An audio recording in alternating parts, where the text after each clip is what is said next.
الحمدللہ وکفا والصلاة والسلام علی من لا نبی بعدہ، اما بعد۔ بسم اللہ الرحمن الرحیم۔ حج مذاکرہ گروپ کی جانب سے منزل حج تک کا سلسلہ آگے بڑھاتے ہوئے ہم 16ویں پڑاؤ پر پہنچ گئے ہیں۔ 16ویں پڑاؤ میں ہم میقات کے ضروری مسائل کو سمجھنے کی کوشش کریں گے۔ اس سے پہلے ہم نے یہ سیکھا کہ میقات کسے کہتے ہیں، ہل کسے کہتے ہیں، حدود حرم کسے کہتے ہیں، آفاقی کسے کہتے ہیں، اہل حرم کسے کہتے ہیں، اہل ہل کسے کہتے ہیں۔ اس سبق میں ہم نے بھی یہی کوشش کی کہ ان چیزوں کو سمجھا جائے۔ اب اس سبق میں ہماری کوشش یہ ہے کہ اسی چیز کو تھوڑا سا مزید وضاحت سے بیان کر دیا جائے، اس کی مختلف صورتیں بنا کر اسی سبق کو ان صورتوں میں دہرانے کی کوشش کی جائے، اور اگر کسی کے ذہن میں کوئی سوال آ رہا ہو تو ہماری یہ کوشش ہے کہ اس سبق میں ان سوالات کے جوابات خود بخود آ جائیں اور کسی کے ذہن میں کسی قسم کا کوئی شک اور شبہ باقی نہ رہے۔ تو یہ باتیں جو آج ہم کریں گے یہ الحمدللہ پچھلے سبق میں ہو چکی ہے، لیکن آپ یہ سمجھ لیں کہ یہ گویا اس کی ایک دہرائی ہے اور اسی کی ہم ریویژن کر رہے ہیں۔ تو میقات کے مسائل ضروری میں ہم پہلا مسئلہ جو سیکھنے کی کوشش کریں گے، جو پہلے بھی بار بار عرض ہو چکا، دوبارہ ہم عرض کرتے ہیں کہ جو شخص میقات سے باہر رہنے والا ہے تو اگر وہ مکہ مکرمہ یا حرم کے ارادے سے سفر کرے، مکہ مکرمہ اور حرم تقریباً اس کے حدود ایک ہی ہیں، لیکن آج کل چونکہ مکہ مکرمہ کی آبادی بڑھ گئی ہے تو شاید کچھ علاقے ایسے ہوں کہ جو حدود حرم سے باہر چلے گئے ہوں، لیکن بہرحال جو میقات سے باہر رہنے والا شخص ہے، چاہے پاکستان میں ہے، چاہے سعودی عرب میں ہے، چاہے دنیا کے جس ملک میں بھی ہے، لیکن وہ میقات سے باہر رہنے والا ہے، تو اگر وہ مکہ مکرمہ یا حرم کے ارادے سے سفر کرے گا تو میقات پر پہنچ کر اس کے لیے حج یا عمرے کا احرام باندھنا واجب ہے، یعنی اس کی نیت کرنا واجب ہے، اور میقات سے پہلے اپنے گھر سے بھی اگر وہ نیت کرتا ہے، احرام کا لباس پہنتا ہے تو یہ بھی جائز بلکہ افضل ہے۔ لیکن اس میں علماء نے ایک شرط لگائی ہے کہ یہ اس شخص کے لیے افضل ہے جو مسائل کو سمجھتا ہو، احرام میں جو چیزیں ممنوع ہیں وہ اس کے ذہن میں مکمل رہتی ہوں اور وہ اس کا اہتمام کر سکتا ہو کہ اس سے احرام کی پابندیوں کی کوئی خلاف ورزی نہیں ہوگی۔ اگر ایسی صورتحال نہیں بلکہ اسے ڈر ہے کہ اگر میں گھر سے یہ احرام باندھوں میقات سے بہت پہلے تو میں کسی ایسے جنایت میں مبتلا ہو جاؤں گا جو احرام کی خلاف ورزی کی صورت ہوگی، تو پھر ایسی صورت میں گھر سے احرام باندھنا یہ مکروہ ہے اور اس کے لیے ایسا عمل نہیں کرنا چاہیے۔ اس لیے ہم بعد کے اسباق میں بھی پڑھیں گے، اور یہاں پر بھی میں اشارتاً عرض کر دوں کہ ہم اپنے ساتھیوں کو یہی مشورہ دیتے ہیں جو ہم پاکستان سے اور ان ممالک سے جاتے ہیں، تو ہم انہیں یہی عرض کرتے ہیں کہ آپ میقات سے ہی احرام کی نیت کریں، اپنے گھر سے ایئرپورٹ سے نہ کریں، بلکہ ہوائی جہاز میں بیٹھ کر اور میقات کے آس پاس آپ نیت کر لیں تاکہ احرام کی پابندیوں کی کوئی خدا نخواستہ خلاف ورزی نہ ہو جائے۔ اسی طرح یہ مسئلہ بھی ہمیں سمجھنا ضروری ہے کہ حج کے سفر میں اور عمرے کے سفر میں یقیناً ایک بہت بڑی سعادت انسان کو یہ حاصل ہوتی ہے کہ اس کو مدینہ منورہ کی حاضری نصیب ہوتی ہے اور حضور اقدس صلی اللہ علیہ وسلم کی خدمت میں سلام پیش کرنے کا موقع ملتا ہے۔ تو اب اگر کوئی مدینہ منورہ کا پکا رہائشی ہے یا کوئی شخص پاکستان یا کہیں سے بھی جا کر مدینہ منورہ چلا گیا ہے اور وہاں سے اب اس کا ارادہ ہے مکہ مکرمہ یا حدود حرم آنے کا، تو مدینہ منورہ سے مکہ مکرمہ آتے ہوئے ذوالحلیفہ یعنی جس کو بیر علی یا ابیار علی کہتے ہیں وہ میقات پڑتا ہے، تو وہاں سے حج یا عمرے کی نیت کر لینی چاہیے، اور اس جگہ سے بغیر حج یا عمرے کے احرام کے اور نیت کے گزرنا یہ جائز نہیں ہے۔ اپنے ہوٹل یا کمرے سے یا گھر سے بھی احرام باندھ سکتا ہے، لیکن یہ آخری حد ہے، اس سے بغیر احرام کے گزرنا بالکل جائز نہیں ہے۔ اسی طرح ہم لوگوں کے ذہن میں یہ ایک اشکال آتا ہے کہ اگر کوئی شخص پاکستان سے یا میقات سے باہر، جس کو آفاق کہتے ہیں، کہیں سے بھی حج تمتع کرنے والا ہے، تو وہ تو سب سے پہلے جا کر عمرہ کرے گا، تو عمرے کی نیت وہ اپنے گھر سے یا میقات سے پہلے پہلے کہیں سے بھی کر لے گا، اور پھر جب وہ حج کی نیت کرے گا تو چونکہ وہ حدود حرم میں ہوگا تو وہ حج کی نیت حرم میں اپنی رہائش سے یا حدود حرم سے کہیں سے بھی کر سکتا ہے، یہ بات ذہن میں رکھنی چاہیے۔ اسی طرح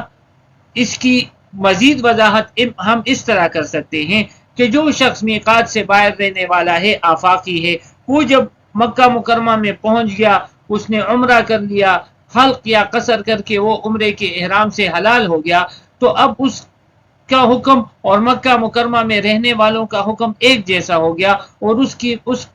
کی میقات اب اہل حرم والوں کی میقات ہے، یعنی حج کے لیے وہ حدود حرم سے ہی احرام باندھے گا، اور عمرے کے لیے ہل کے کسی بھی مقام پر، تنعیم یعنی مسجد عائشہ، جعرانہ، حدیبیہ وغیرہ وغیرہ، کہیں سے بھی وہ احرام باندھ سکتا ہے۔ یعنی خلاصہ یہ کہ جو مکہ مکرمہ میں پہنچ گیا تو اب اس کے لیے میقات کے احکامات بھی حدود حرم اور مکہ مکرمہ والوں کی طرح ہو گئے ہیں۔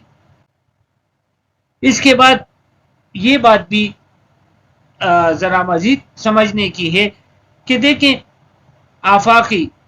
بار بار میں عرض کر رہا ہوں، آفاقی سے مراد وہ لوگ جو میقات سے باہر ہیں، چاہے سعودی عرب میں ہے یا اور کسی ملک میں ہے، تو اگر وہ اپنے وطن سے روانہ ہو تو وہ عمرے کی نیت آفاق میں سے کہیں سے بھی اور میقات سے پہلے پہلے کہیں سے بھی کر سکتے ہیں۔ اگر آفاقی اپنے وطن سے روانہ ہو اور وہ حج کا ارادہ رکھتا ہو، چاہے حج قران کا ہو یا حج افراد کا، تو اس صورت میں بھی آفاق میں سے ہی کہیں سے بھی یا میقات سے پہلے پہلے اس نے حج کی نیت کرنی ہے اور احرام کی پابندیوں کو شروع کرنا ہے۔ اس کے بعد اہل ہل کی طرف ہم آتے ہیں۔ اہل ہل ایک مرتبہ پھر میں دہرا دوں، کیونکہ اس پڑاؤ کا 16ویں پڑاؤ کا ہمارا بنیادی مقصد ہی یہ ہے کہ پچھلے سبق کو مثالوں کے ذریعے سے ہم دہرائیں۔ تو جو لوگ اہل ہل ہیں، یعنی وہ علاقہ جو میقات اور حرم کے درمیان ہے، میقات کے اندر اور حرم سے باہر، تو وہ عازمین حج اگر عمرے کی بھی کا ارادہ رکھتے ہیں یا حج کی نیت ان کی ہے، تو وہ ہل میں کہیں سے بھی اپنی نیت کر سکتے ہیں، حدود حرم میں داخل ہونے سے پہلے پہلے کہیں سے بھی۔ البتہ سب سے افضل صورت یہ ہے کہ وہ اپنے گھر سے ہی عمرے یا حج کی نیت کریں۔ اسی طرح مکہ مکرمہ میں حدود حرم میں ہمارے پاکستان کے عازمین یا دنیا بھر کے جہاں کے بھی عازمین یا مکہ مکرمہ کے اپنے رہائشی اور حدود حرم کے اپنے رہائشی، وہ اگر کسی وجہ سے ہل جا رہے ہیں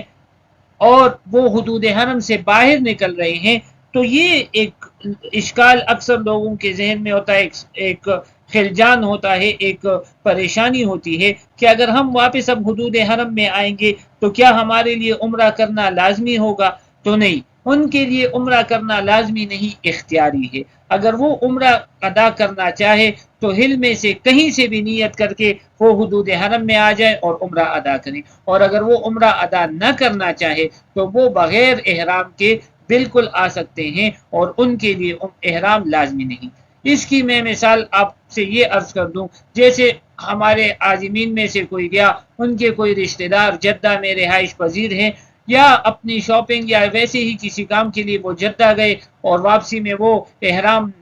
باندھ کر آنا چاہتے ہیں، عمرہ کرنا چاہتے ہیں، تب بھی ان کی مرضی، اور اگر وہ بغیر احرام کے آنا چاہے تب بھی ان کی مرضی۔ اسی طرح قریب قریب زیارات کے لیے لوگ جاتے ہیں، زیارات کرتے ہیں، تو زیارات میں ان کو عرفات جانا ہوتا ہے، تو عرفات حدود حرم سے باہر ہے اور ہل میں ہے، واپسی میں احرام لازمی نہیں ہے، لیکن اگر کوئی عمرہ کرنا چاہے تو کر سکتا ہے۔ اسی طرح حدیبیہ جاتے ہیں لوگ، مسجد عائشہ زیارت کے لیے جاتے ہیں، جعرانہ جاتے ہیں زیارت کے لیے تو واپسی میں اگر عمرہ کرنا چاہیں تو وہاں سے احرام بھی باندھ سکتے ہیں، اور نہ کرنا چاہے تو تب بھی اس کی ان کے لیے بالکل گنجائش ہے۔ لیکن ایک اور اہم مسئلہ جس کے اندر بہت سارے لوگ وہ غلط فہمی کا شکار ہیں، ایک آدمی حدود حرم میں مقیم ہے اور وہ حدود حرم سے باہر نکل کر ہل نہیں جا رہا، بلکہ ہل سے بھی باہر میقات سے گزر کر کسی علاقے میں جا رہا ہے، جیسے عموماً ہمارے حجاج وہ مدینہ منورہ تشریف لے جاتے ہیں اور طائف کی زیارت کے لیے جاتے ہیں، یا کسی کا ریاض میں کوئی کام ہے اور وہ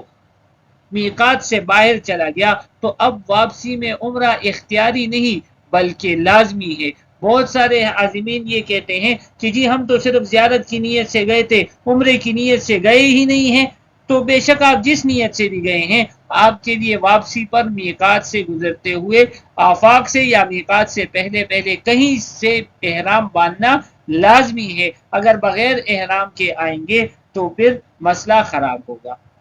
یہاں پر ایک چیز کی وضاحت تھوڑی سی ضروری ہے، جو میں حدود حرم میں رہنے والے بعض لوگ یا مدینہ منورہ کے بعض لوگ رہائشی یا طائف کے بعض رہائشی، ان کی ایسا معمول ہوتا ہے کہ انہیں دن میں ایک مرتبہ دو مرتبہ حدود حرم میں آنا پڑتا ہے، بس ڈرائیور ہیں، ٹیکسی ڈرائیور ہیں یا اور کسی کی جاب ہے، اور وہ روزانہ میقات سے باہر جا کر حرم آ رہا ہے، باہر جا کر حرم آ رہا ہے، تو صرف ان لوگوں کے لیے علماء نے اس بات کی اجازت دی ہے کہ وہ بغیر احرام کے آ جا سکتے ہیں، لیکن عام کسی آدمی کے لیے اس کی اجازت نہیں ہے۔ اسی مسئلے کو ہم نے دوبارہ وضاحت سے لکھا کہ کوئی مسلمان عاقل بالغ شخص جو میقات سے باہر رہنے والا ہے اور اس کا حرم میں داخل ہونے کا ارادہ ہے، چاہے وہ کوئی بھی نیت ہو، چاہے حج کی نیت ہو، عمرے کی نیت ہو، تجارت کی نیت ہو، کسی سے ملاقات کی نیت ہو، تو میقات پر سے بلا احرام کے اس کا گزرنا جائز نہیں۔ اگر گزرے گا تو وہ گناہگار ہوگا۔ اس کے پاس اب دو اختیارات ہیں، یا تو فوراً کسی بھی میقات پر، ضروری نہیں کہ جس میقات سے یہ گزر کر گیا ہے، مثلا یہ پاکستان سے گیا جدہ اور پھر حدود حل میں، تو ضروری نہیں ہے کہ وہ پاکستان کی جو میقات ہے یا لملم وغیرہ نہیں، بلکہ جو قریبی میقات ہے جیسے طائف کا قرن المنازل وغیرہ ہے، تو کسی بھی قریبی میقات پر لوٹ جائے اور وہاں سے حالت احرام میں واپس آئے، عمرہ کرے، تو اس کو دم نہیں دینا پڑے گا۔ اور اگر وہ واپس میقات پر نہیں جاتا، حدود حل میں سے ہی یا حدود حرم ہی میں سے احرام باندھتا ہے اور عمرہ ادا کرتا ہے، تو اس کے اوپر پھر دم واجب ہو جائے گا، جو ساقط نہیں ہوگا۔ اور اگر ایک آدمی، کل بھی میں نے عرض کیا کہ ایک آدمی حدود حرم آتا ہے میقات سے گزر کر اور وہ یہاں کرنا، تو پھر دوبارہ میقات پر جاتا ہے اور نہ ہی ہل سے اور حدود حرم سے عمرہ کی نیت کرتا ہے، تو اس کے ذمے مکمل ایک عمرے کی قضا واجب ہو گئی، اور اس کے ذمے یہ واجب ہے کہ وہ ضرور بھی ضرور اس عمرے کی قضا کرے گا۔ تو یہ مختصر سے مسائل تھے، اور ان مسائل کو دوبارہ ذکر کرنے کا، جیسے میں نے پہلے عرض کیا، مقصد یہ تھا کہ میقات، ہل اور حرم کے مسائل ہمیں خوب ذہن نشین ہو جائے اور ہمارے لیے عمرہ اور حج کی ادائیگی اور اس کی نیت کی بات بالکل واضح ہو جائے۔ اللہ جل شانہ سے دعا ہے کہ اللہ جل شانہ ان سب چیزوں کو ہمارے ذہن میں راسخ فرما دے اور ہمارے ہر عمل کو قبول فرما دے۔ خصوصاً ہمیں جو حج کا یہ سفر درپیش ہے، اللہ جل شانہ ہمارے اس حج کو مبرور اور مقبول بنا دے۔ وآخر دعوانا ان الحمد للہ رب العالمین۔